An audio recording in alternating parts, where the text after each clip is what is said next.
कुछ हो मेरा मन दुर्बल ना हो, कुछ हो या ना हो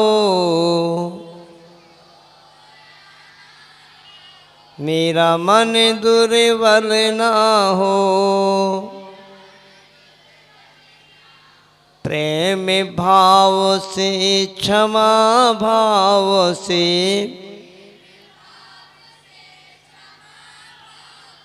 समतामय मेरा स्वभाव हो। गुणी जनों के दर्शन से नित्य मंगल मंगल हो, नित्य मंगल मंगल हो। कुछ हो या ना हो मेरे मन में घृणा ना हो, कुछ हो या ना हो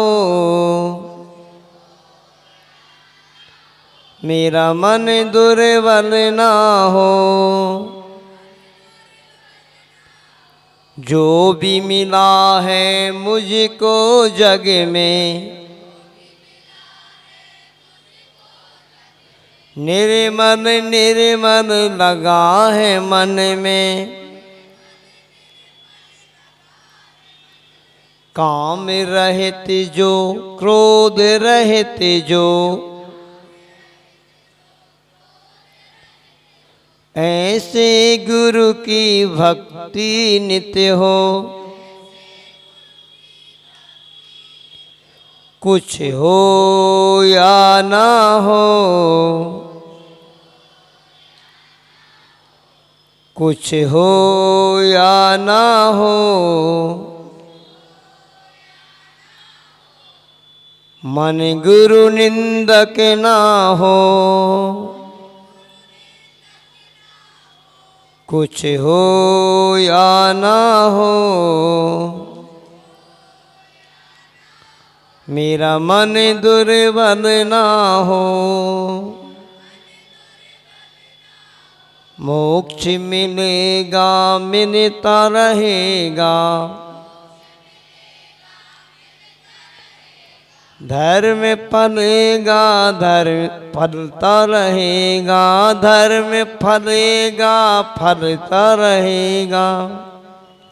अहंकार तज कुटिल भाव तज, मन तुम सरल रहो। कुछ हो या ना हो मेरे मन में छल ना हो। कुछ हो या ना हो मेरा मन दुर्बल ना हो, मेरा मन दुर्बल ना हो। नील गगन में अधर हो शोभित निज में लीन, नील गगन में अधर हो शोभित निज में लीन। नील कमल आसीन हो नीलम से अति नील, सील झील में तैरते नेमि जिनेश सलील। सील डोर मुझे बांध दो सील डोर मुझे बांध दो, डोर करो मत ढील। मुरिये बाल ब्रह्मचारी मूल नए देवादिकदासी नेमीनाथ भगवान की। चैतन्य चमत्कारी चिंतामणि श्री पार्श्वनाथ भगवान की। केवल कमलापति देवादिकदासी आदिनाथ भगवान की। अष्टकारी श्री धर्मनाथ भगवान की। संत श्रवणी आचार्य गुरुवर श्री विद्यासागर जी महाराज की। निर्यापक मुनिपुंगव श्री सुधा सागर जी महाराज की। निर्यापक मुनि श्री वीर सागर जी महाराज की। मुनि श्री विशाल सागर जी महाराज की।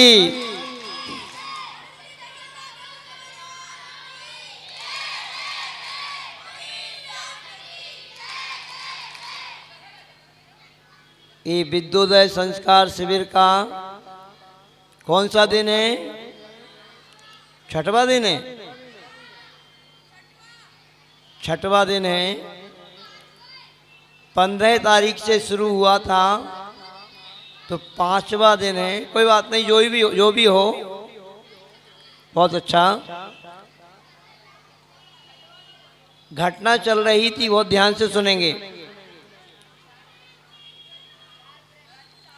घटना चल रही थी, कल मैंने आपको ये बताया था, दूसरे प्रश्न के आंसर में मंत्री जी ने एक बहुत ही धर्मात्मा परिवार को राजा के सामने खड़ा किया था। अब वो धर्मात्मा परिवार कैसा था और धर्मात्मा परिवार कैसा होता है जानते हो? जो व्यक्ति धर्मात्मा होता है वह प्रतिदिन भगवान का अभिषेक पूजन करता है।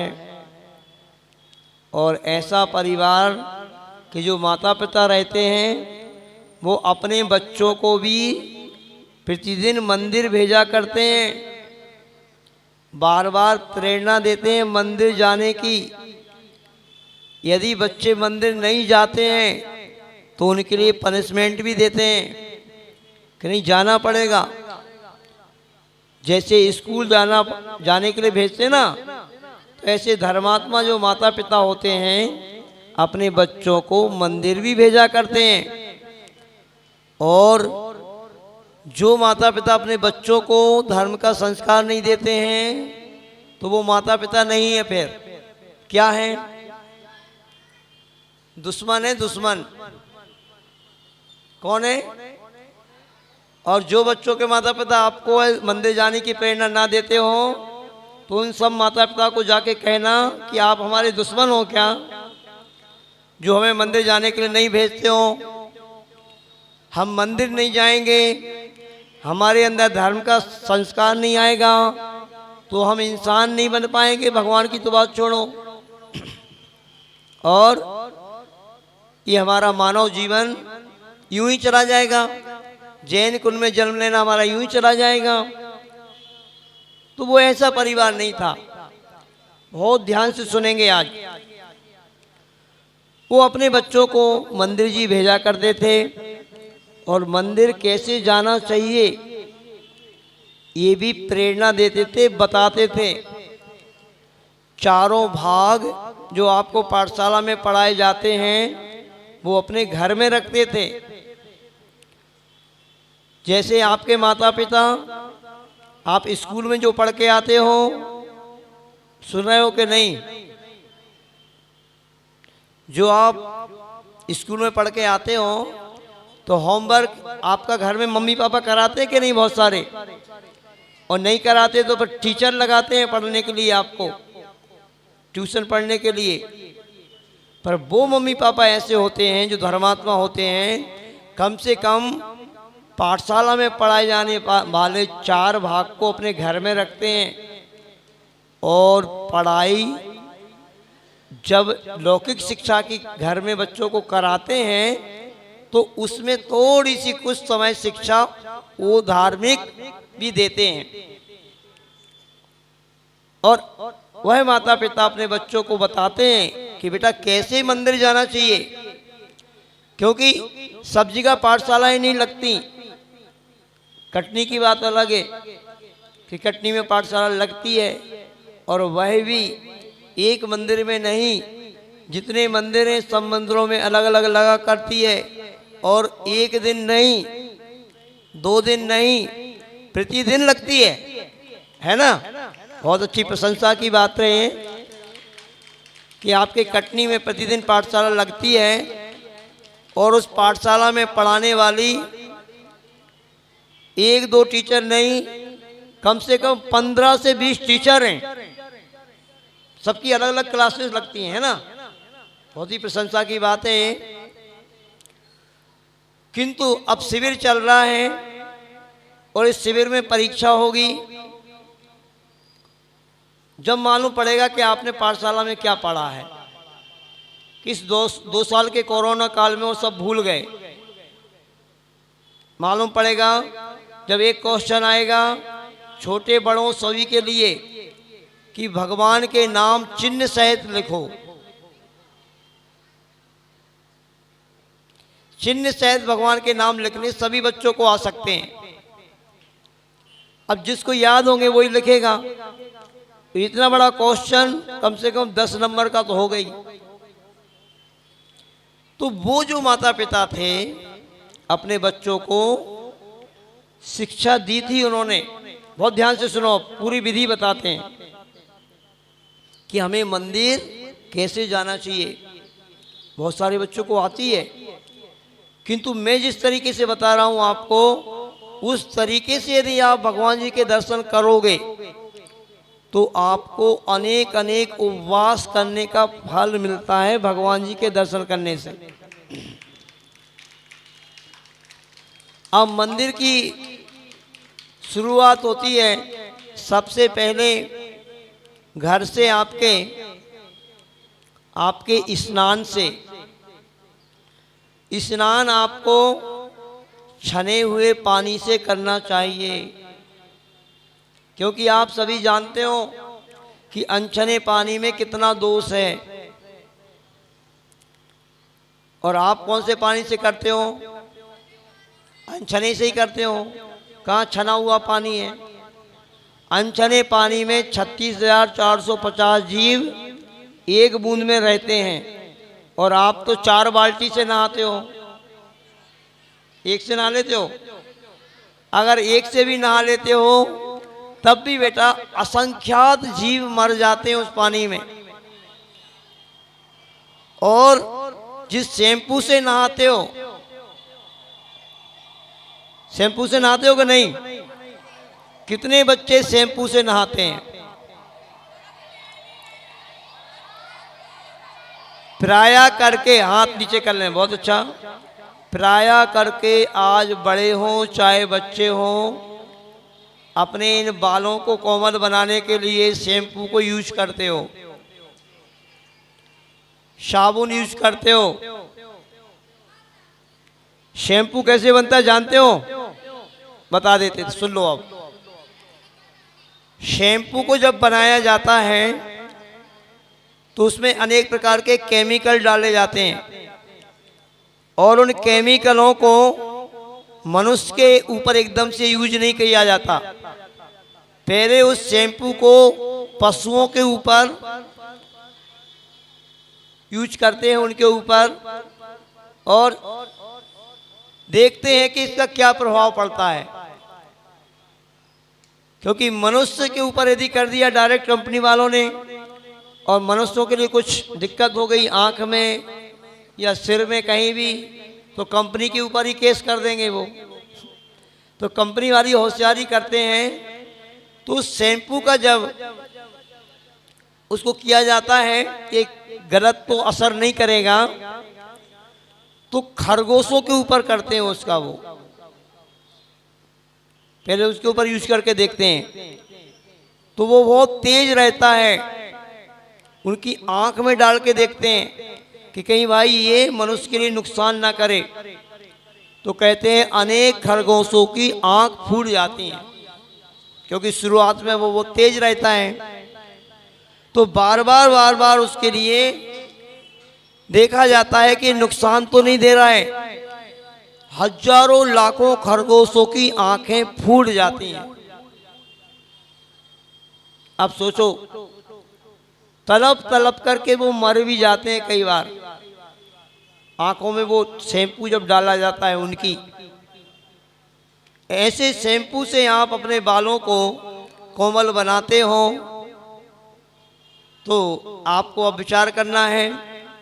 और जो भी साबुन सोडा से भी आप नहाते हो, अब क्या करें महाराज जी, फिर ऐसे ही नहाए का कि आप जैसे नहाए ना हम, तो ऐसा नहीं। देखो इसका बहुत अच्छा उपाय है, साबुन का, शैम्पू का, एरियल वगैरह ये से तीखे रहते हैं, इनका पाउडर से आप नहाते हैं, कपड़े धोते हैं, इनका पानी नाली में जाता है और नाली में लाखों बिलबिलाते हुए कीड़े रहते हैं, वो सब मर जाते हैं।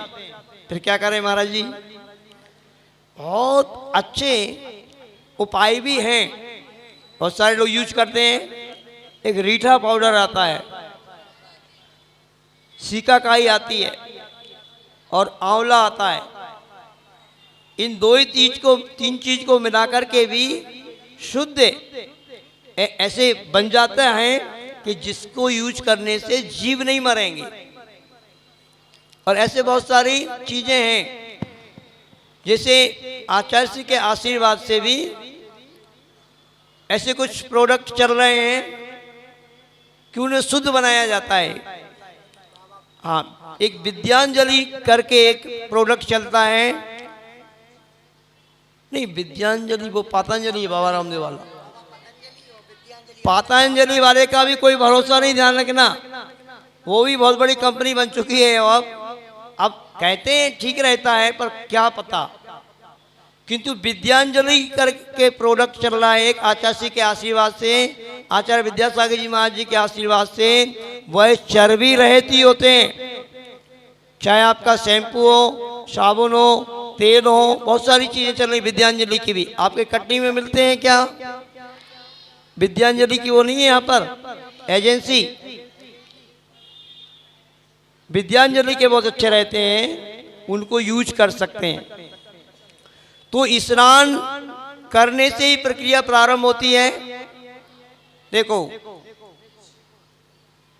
मुझे आपको डांटना ना पड़े, यहाँ पे आप कहाँ आए हो, बच्चों हमारी तरफ देखेंगे, नहीं तो हम बंद करें। फिर मुझे दिखाई दे रहा है कि आप क्या कर रहे हो। मैं कितने ऊपर बैठा हूं और आप नीचे बैठे हो। आप, मुझे लग रहा है, सिर्फ एक्टिविटीज के लिए यहाँ पर आए हो और महाराज जी की कोई बात नहीं सुनना है। यदि आपको, तो फिर कोई मतलब नहीं निकलेगा। ध्यान से सुनो, बहुत महत्वपूर्ण बात बता रहे हैं। जो प्रेरणा ना तो आपके माता पिता आपको देते हैं, ना स्कूल में दी जाती है प्रेरणा, स्कूल में तो दी कहाँ से जाएगी। वो प्रेरणा आपको गुरु दे रहे हैं कि आपका जीवन मात्र रटंत विद्या ना हो जाए। बस यहाँ शिविर में भी आए हो आप, भाग में से आपको पढ़ाया जा रहा है और पढ़ कर के परीक्षा हो जाएगी, फर्स्ट सेकंड आएगा उसको पुरस्कृत कर दिया जाएगा और छुट्टी। इसके लिए शिविर नहीं लगवाया यहाँ पर हम लोगों ने। पूछो ये बड़े बच्चे जो बैठे हैं, इनको दोनों महाराज जी क्या बता रहे हैं? कोई किताब है आपकी? किताब नहीं, सिर्फ चरित्र निर्माण के लिए, जीवन को अच्छा बनाने के लिए बहुत सारी बातें दोनों महाराज जी बताते हैं कि आपका जीवन अच्छा बने, कहीं आप भटक ना जाएं और कहीं आप हैवान ना बन जाएं। ये बातें बताई जा रही वहां पर। तो यहाँ पर भी बेटा आप लोग शिक्षा लो, प्रेरणा लो कि जिन भगवान जी के दर्शन करने से अनेक अनेक उपवास का फल आपको मिल सकता है और हमारे ऐसे ऐसे कर्म भी कट सकते हैं जो बहुत बहुत बड़े बड़े विधान से, दान से, पूजन से ना कटें। वो सिर्फ भगवान के दर्शन करने से कट सकते हैं। पर मुझे विश्वास है कि अभी छुट्टियां चल रही हैं और जब स्कूल चलते हैं तो अधिकांश बच्चे, बहुत कम बच्चे ऐसे हैं जो प्रतिदिन भगवान का दर्शन करते हों। ईमानदारी से झूठा हाथ नहीं उठाना। कितने बच्चे यहाँ पर हैं जो जब आपके स्कूल चलते हैं तब भी आप प्रतिदिन नियम से दर्शन करते हो? कोई भी झूठा हाथ उठा मत लेना। ओहो, क्या है ये कोई भी बच्चे दर्शन नहीं करते जब स्कूल जाते हो? मुश्किल से हाथ नीचे करो, हाथ नीचे करो, हाथ नीचे करो। ये तो सारा ही आप लोगों ने बुंदेलखंड की झांकी बना दी। अंदर नहीं जा पाते फिर क्या करते हो गया काम। बाहर से दर्शन होते क्या? कैसे बच्चे हो आप लोग? मोबाइल को पूरा समय देते होंगे। मोबाइल को पूरा समय देते होंगे, मंदिर को 5 मिनट नहीं है। अरे बेटा मोबाइल की तो भैया बात छोड़ो, ये कैसे बच्चे हो आप लोग? मतलब इतना क्यों? गजब हो गया। मुझे तो ऐसे लग रहा है कि पूछो नहीं, करंट लग गया मुझे तो। अब यहाँ पे जो आपको पाठशाला पढ़ाते हैं टीचर लोग, क्या पढ़ाते हैं? वो क्या बताते हैं, क्या समझाते हैं? मैं आपको बता रहा हूं, हम जब ब्रह्मचारी थे, ध्यान दो बच्चों, हम जब ब्रह्मचारी अवस्था में थे और पाठशाला पढ़ाते थे तो 5-5, 6-6 साल के बच्चे भी स्कूल जाने से पहले अगर उनको 7 बजे स्कूल जाना है तो 6:45 पे भगवान का दर्शन करके जाते थे। और जिस समय वो पाठशाला हमने प्रारंभ करवाई थी, आज भी पाठशाला चल रही है, कम से कम 150 बच्चे पढ़ रहे हैं उसमें। किंतु आप लोग पाठशाला पढ़ रहे हो, यहाँ पर आपके लिए शिविर का आयोजन किया गया है। किस लिए किया गया? बस यहाँ पर आकर के बढ़िया नाश्ता कर लो,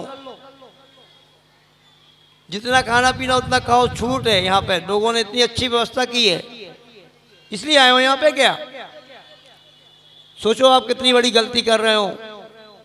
अब ध्यान से सुनो, क्या होता है भगवान का दर्शन। यदि कोई व्यक्ति भगवान का दर्शन ही प्रतिदिन कर लेता है, पहली बात तो बड़े लोगों को दर्शन नहीं करना पड़ता। बड़े लोग भगवान की पूजन करते हैं। क्या करते हैं? पूजन। दर्शन कौन करता है जानते हो? जो व्यक्ति बहुत महाभयंकर बीमारी से ग्रसित हो, मतलब वो पूजन नहीं कर सकता हो। किसी को सफ़ेद दाग हो जाते हैं, किसी को बहुत ज़्यादा ऐसे सर्दी जुकाम की बीमारी हो जाती है। जो मतलब असहाय हैं, जो भगवान का पूजन नहीं कर सकते हैं, अभिषेक नहीं कर सकते हैं, ऐसे महाव्याधि से ग्रसित हों, या फिर भाई किसी को कोई अपराध कर दिया हो किसी ने कि भाई तुम्हें समाज से बहिष्कृत किया जा रहा है, तुम मंदिर में अंदर जाके भगवान का अभिषेक पूजन नहीं कर सकते, तो वो व्यक्ति नहीं कर सकता। या फिर जो महिलाएं होती हैं, महिलाएं अभिषेक नहीं कर पाती, उनकी मजबूरी है, तो वो भगवान का पूजन दूर से करती हैं। या फिर पशु होते हैं तो पशु भी दूर से दर्शन करते हैं। अब बोलो, सारे बच्चे जो यहाँ पर बैठे हो, आप बहुत बड़े बच्चे भी बैठे हैं, आप कोई महाव्याधि से ग्रसित हो? नहीं हो ना? आपको समाज ने बहिष्कृत कर दिया? नहीं किया। तुम महिला हो, बच्चे जो बैठे हैं महिला हो, तुम जेंट्स हो, पुरुष हो, बच्चे हो, और पशु हो क्या? तो जितने भी बच्चे बैठे हैं यहाँ पर, अब तुम पुरुष हो, यदि पुरुष हो, महिला ना हो, तो एक काम करना, प्रतिदिन कम से कम बेटा भगवान का दर्शन तो करना। पूजन तो रविवार के दिन करना, करते हो आप? अब तुम नहीं करते हो, ये बच्चियां भी नहीं करते हैं, अगर दर्शन नहीं करते हो भगवान का तो कितनी बड़ी गलती करते हो, मैं ये बता रहा हूं आपको। जो बच्चे भगवान का दर्शन नहीं करेंगे, जबकि तुम्हारे हाथ पैर में दम है, आंख से तुम देख सकते हो और हाथ जोड़ सकते हो। अब देखो, एक बच्चा है एक जगह पर, और हमने एक बच्चा नहीं अनेक अनेक बच्चे देखे हैं जिनको शरीर तो मिला है किंतु उनका शरीर डेवलप नहीं हो रहा। 20-22 साल का बच्चा हो गया, ऐसे पड़ा रहता है बिस्तर पे, ऐसे ऐसे देखता रहता है, न गर्दन उठा पाता है, न हाथ पैर चला पाता है, न चल पाता है। ऐसे शरीर मिलेगा आपको। इस अच्छे शरीर को प्राप्त करके भी तुम यदि भगवान का दर्शन नहीं कर रहे हो, 2 आंख मिली है आपको, उनसे भगवान का दर्शन नहीं कर रहे हो तो अगले जीवन में अंधे बनोगे।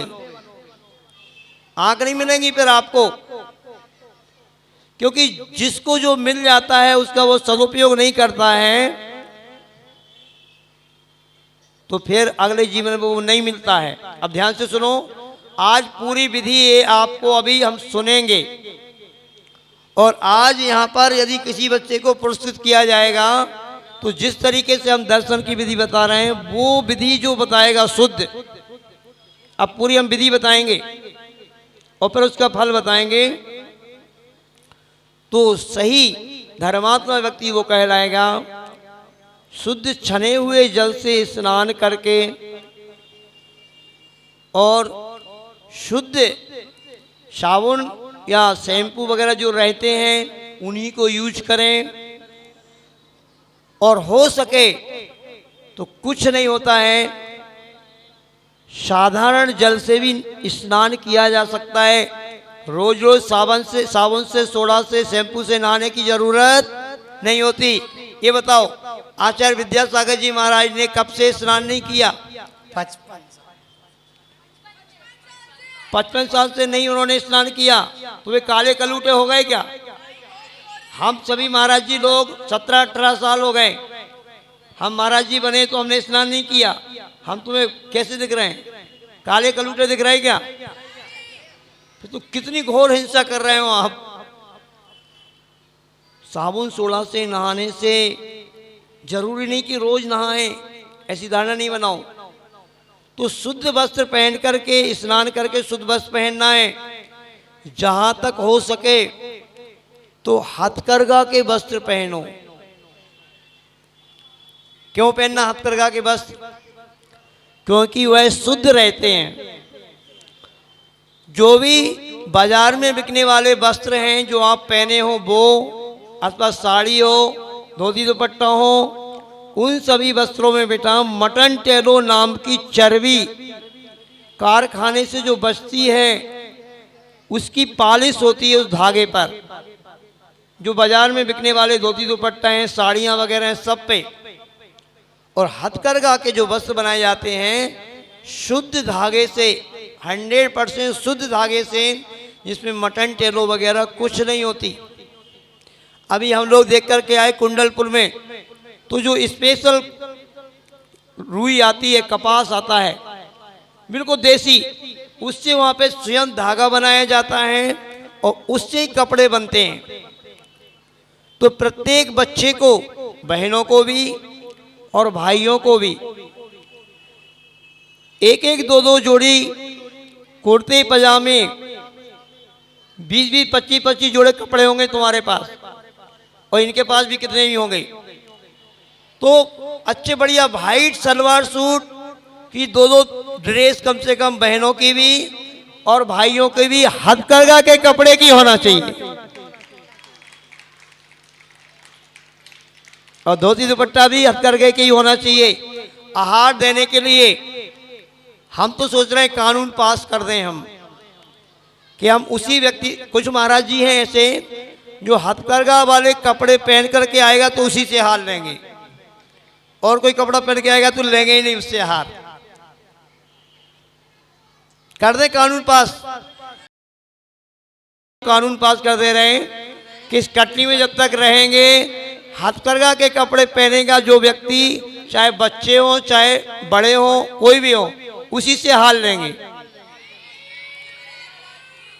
फिर आपने बुकिंग करा दी भैया जी के पास कि हर बच्चे हथकरघा का एक धोती दुपट्टा लेगा, दो दो जोड़ी।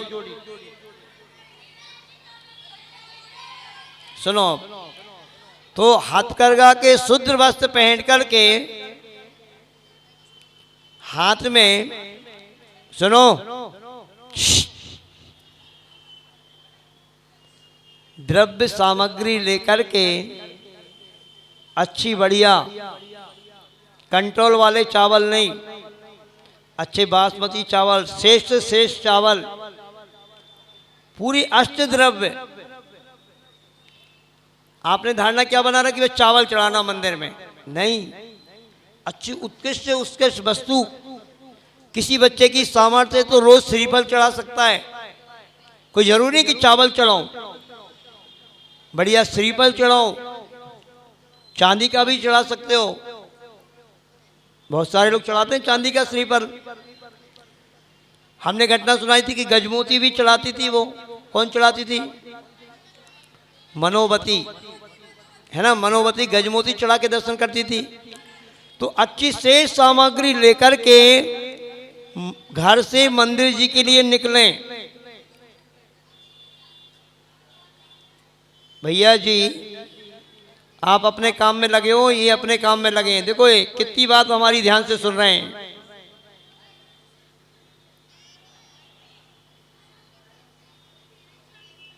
और हम जो बोलते हैं वो करते नहीं हो आप। कल से आप सुन लेना, अभी हम क्लास के बाद आपको बता देते हैं। जिनको सुनना है ना वो भी इनके चक्कर में सुन नहीं पाते हैं। आप इस बात पे ध्यान दें, ये डिस्टर्ब होता ही है। तो कहाँ पहुंच गए अपन? क्या करना है मंदिर जाने के लिए? एक निवेदन था कि पहले जो कल मोबाइल लेके आए उनके अगर यहाँ देखे जाएंगे तो जमा कर लिए जाएंगे। ये नियम, पीछे बैठ के मोबाइल चलाते हैं। जो लेके आए वो कम से कम उनकी एक दो दिन को जमा कर लें तो बहुत अच्छा रहेगा। सुनो सुनो, कोई बात नहीं, सुनो अभी हम बता देते हैं व्यवस्था। अभी अपन कहाँ चल रहे हैं बच्चों? कहाँ, क्या करना है आपको? बोलो। मंदिर जी के लिए कैसे आना है? अष्ट द्रव्य लेकर के हाथ में, और जैसे ही मंदिर जी के लिए आप घर से प्रस्थान करो, क्या करना है आपको? स्कूटर में बैठ के आना है?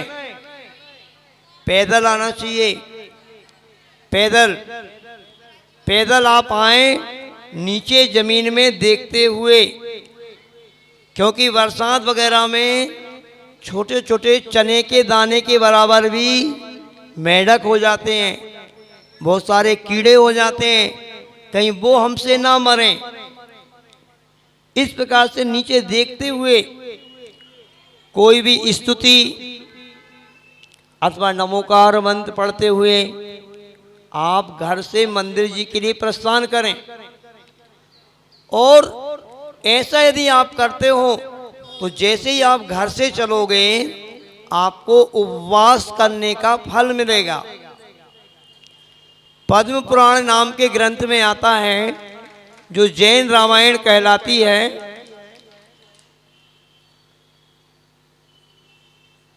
ये तो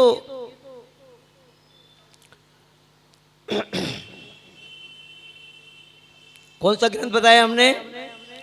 कौन सा ग्रंथ बताया? क्यों बच्चों, कौन सा ग्रंथ बताया?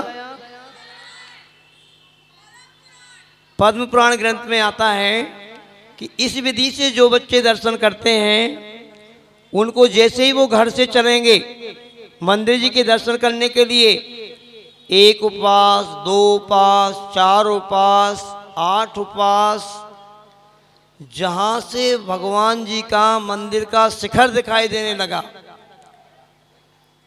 शिखर दिखते ही और ध्वजा दिखते ही उपवास की संख्या बढ़ती जाएगी। जैसे ही आप मंदिर जी के पास में पहुंच गए, कहते हैं और ये संख्या बढ़ जाएगी, 1 महीना, 2 महीना, 4 महीना, मंदिर के सामने दरवाजे पर पहुंच गया, 6 महीने के उपवास का फल मिलेगा। और जैसे ही मंदिर जी में पहुंचे, अब ईमानदारी से बताना, कितने बच्चे हों जो मंदिर जी में भगवान के समक्ष पैर धो करके जाते हो? सभी पैर धोते हो? बहुत अच्छी बात है। यदि आप पैर धो करके जाते हो तो बहुत बढ़िया है। जो बच्चा पैर धोए बगैर मंदिर में जाएगा, उसके पैरों में कोई महाभयानक रोग हो सकता है, क्योंकि मंदिर बहुत पवित्र स्थान होता है। बगैर पैर धोए कभी भी मंदिर में नहीं जाना। तो अब जैसे ही मंदिर के सामने पहुंच गए, कटनी के बच्चे बहुत होशियार हैं वैसे। क्या बोलना है आपको? क्या बोलना? क्यों बोलना निस्सही निस्सही निस्सही? निस्सही निस्सही का मतलब क्या होता? बोलो, पीछे वाले बच्चे बोलो। हाँ, जो कोई भी व्यक्ति दर्शन कर रहा है वह मनुष्य भी हो सकते हैं और देवता भी हो सकते हैं। मंदिर जी में देवलोग भी दर्शन करने के लिए आते हैं, तो वो हट जाएं। निस्सही निस्सही का मतलब होता है हटिए हटिए हटिए, जो भी दर्शन कर रहे हो वो। फिर जैसे ही आप सामने पहुंच गए, क्या करना? ओम जय जय जय, क्या बोलना है ना? ये करना। ओम जय जय कहते हुए यदि घंटी लगी हुई है तो घंटी बजाना, और घंटी बजा करके एकदम से आगे नहीं बढ़ना। घंटी बजा करके थोड़ी देर वहीं पे खड़े रहना। आपके कानों में वो घंटी की आवाज गुंजायमान होगी, जिससे आपका मन बिल्कुल एकाग्र हो जाएगा। तो घंटी बजाते हुए क्या बोलते हो? घंटी बजाना, ओम जय जय जय। फिर और आगे बढ़ गए तो नमोस्तु नमोस्तु नमोस्तु, क्या बोलोगे? ठीक है ना?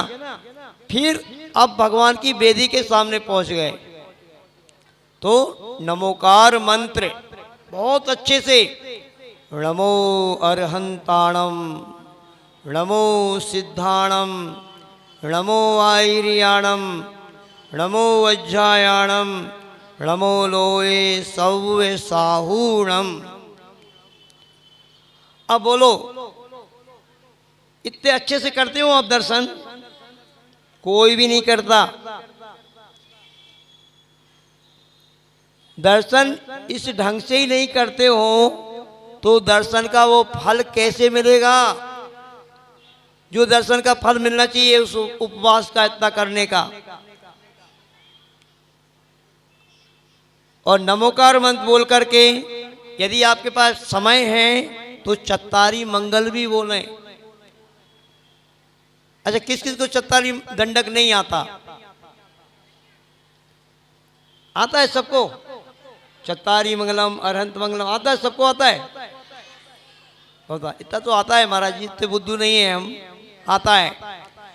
तो चत्तारी दंडक भी बोल सकते हैं। और बोलने के बाद अच्छे से थोड़ा नीचे देख करके कि कोई चींटी जीभ वगैरह ना हो, क्या करना?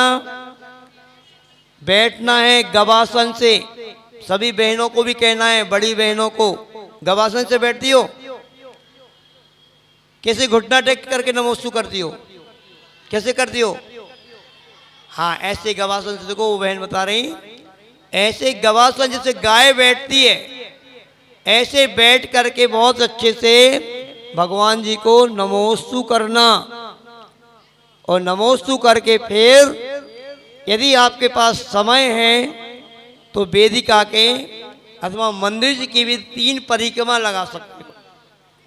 और 3 परिक्रमा लगा करके फिर बहुत अच्छे से स्वाक्षोश्वास पूर्वक, क्या होता है स्वाक्षोश्वास पूर्वक नमोकार? पीछे वाले बच्चे सुबह नहीं आते हैं। स्वाक्षोश्वास पूर्वक नमोकार मत पढ़ना क्या है? जानते हो क्या है? नहीं जानते हो? हाँ, जो जानते हो कोई बात नहीं, जिनको नहीं पता बता देते हैं। श्वास लेते हुए नमो अरिहंताणम, ये कैसे? श्वास लेंगे अंदर ही अंदर, जैसे बोल दिया हमने नमो अरिहंताणम, मुख से नहीं बोलेंगे इसमें, और फिर धीरे श्वास छोड़ते हुए नमो सिद्धाणम, फिर श्वास लेते हुए नमो आयरियाणम, छोड़ते हुए नमो वज्रायाणम, लेते हुए नमो लोय, और छोड़ते हुए सव्य साहुणम। ऐसे करके आपको 9 बार नमोकार मंत्र पढ़ना। संक्षिप्त में ये दर्शन की विधि हो जाएगी। ऐसा करके फिर गंधोदक, यदि अभिषेक हो गया है तो गंधोदक लगाना। अब गंधोदक का मंत्र किस किस को याद है? बोलो।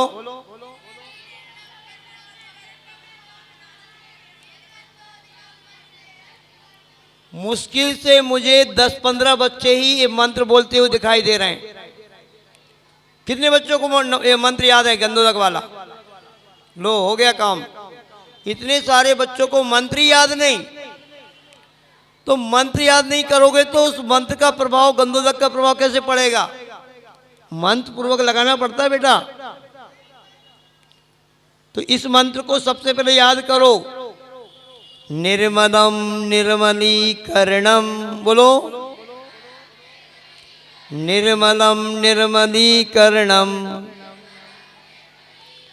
पवित्रम पापनाशनम, जिनगंधोदकं वंदे अष्टकर्म विनाशकम। निर्मलम निर्मलीकरणम, पवित्रम पापनाशनम, जिनगंधोदकं वंदे अष्टकर्म विनाशकम। इस तरह से ये विधि पूरी आप समझ गए होंगे। इस तरीके से यदि आप भगवान जी का दर्शन करोगे तो ध्यान रखना, इस दर्शन की महिमा बतलाई है कि 1 वर्ष के उपवास का फल इस तरीके के दर्शन करने वाले को मिल जाएगा। अब सोचो, 1 वर्ष के उपवास करने का फल आपको मिल रहा है, और कहते हैं ऐसे ऐसे कर्म जो बड़ी बड़ी तपस्या से नहीं करते हैं, वो भगवान के दर्शन करने मात्र से कट जाते हैं। अब सोचो, आप इतना ये पूरी विधि बताने के बाद, इतनी प्रेरणा देने के बाद भी यदि आप अब दर्शन नहीं करोगे तो निश्चित समझ लेना आपके जीवन को धिक्कार है। और आप अवश्य अपना जीवन, अगला जीवन आपको ऐसा मिलेगा कि जहाँ ना आपको अच्छी आँख मिलेगी, ना हाथ मिलेंगे, ना पैर मिलेंगे चलने को, और ना मन मिलेगा। चींटी कीड़े मकोड़े बन करके नालियों में बिलबिलाओगे, मनुष्य जीवन मिलेगा ही नहीं। यदि हमारी बात आपको अच्छी लग रही हो तो जरूर, मैं समझ रहा हूं अब एक भी बच्चा ऐसा ना रहे जो स्कूल जाने से पहले